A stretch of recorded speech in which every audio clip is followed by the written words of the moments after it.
विदर्भातल्या काँग्रेस नेत्यांमधला वाद आता थेट दिल्ली दरबारी पोहोचलाय। चंद्रपूरच्या खासदार प्रतिभा धानोरकर आणि विरोधी पक्षनेते विजय वडेट्टीवार यांच्यामध्ये गेल्या अनेक दिवसांपासून वाद सुरू आहे आणि त्यांच्यातील शाब्दिक वादावर विधानसभा निवडणुकीच्या पूर्वी तोडगा काढण्यासाठी आज दिल्लीमध्ये महत्त्वाची बैठक पार पडतेय। या बैठकीला विजय वडेट्टीवार, प्रतिभा धानोरकर यांच्यासह काँग्रेसचे संघटक सरचिटणीस के.सी. वेणुगोपाल, राज्य प्रभारी रमेश चन्नीथला उपस्थित होते। वादाबाबत बोलण्यास काँग्रेस नेत्यांनी नकार दिलेला आहे। धानोरकर आणि वडेट्टीवार शाब्दिक वाद गेल्या काही दिवसांपासून सातत्याने होताना आपल्याला पाहायला मिळते आणि याचा विधानसभेमध्ये कुठेही फटका बसू नये यासाठी काँग्रेसतर्फे ही काळजी घेतली जाते आणि चंद्रपूरमधला हा सगळा वाद आज दिल्ली दरबारी पोहोचला। आमच्या दिल्लीतल्या प्रतिनिधी उर्वशी खोना सध्या आपल्याबरोबर जोडल्या गेल्यात। आणखी सविस्तर माहिती जाणून घेऊया।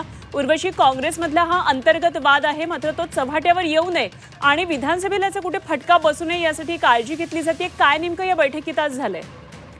हो, विधानसभा निवडणुकात कोणताही फटका बसू नये त्याची काळजी जी घेण्यात आली आहे आणि आज आपण बघतोय विजय वडेट्टीवार स्वतः इथे आहेत, बरोबरच प्रतिभा धानोरकर पण इथे पोहोचलेत। या सगळ्यांची एक बैठक होणार आहे आताच थोड्या वेळात दुपारी आणि त्या बैठकमध्ये काँग्रेसचे संघटक सरचिटणीस के.सी. वेणुगोपाल, राज्य प्रभारी रमेश चन्नीथला हे सगळे उपस्थित असणार आणि एक काय मार्ग निघतोय, या वादाचा काय तोडगा निघतोय, कारण की ह्याचा फटका नाहीतर विधानसभा निवडणुकाला बसणार। म्हणून विदर्भाच्या ह्या काँग्रेस नेत्यांमधला जो एक वाद आहे त्याला घेऊन एक खूप मोठी मीटिंग आहे। दोन्ही सगळे जे लीडर्स आहेत ते ह्याच्यावरती बोलायला रेडी नाही आहेत सध्या, पण ही मीटिंग आहे एक दुपारी, तेव्हा कळेल की नेमकं काय या वादात सोल्युशन निघालं आहे। ठीक, उर्वशी, धन्यवाद दिलेल्या माहितीसाठी। जरूर या सर्व घडामोडींवर लक्ष ठेवून राहा, वेळोवेळी आपल्याकडून माहिती जाणून घेत राहा।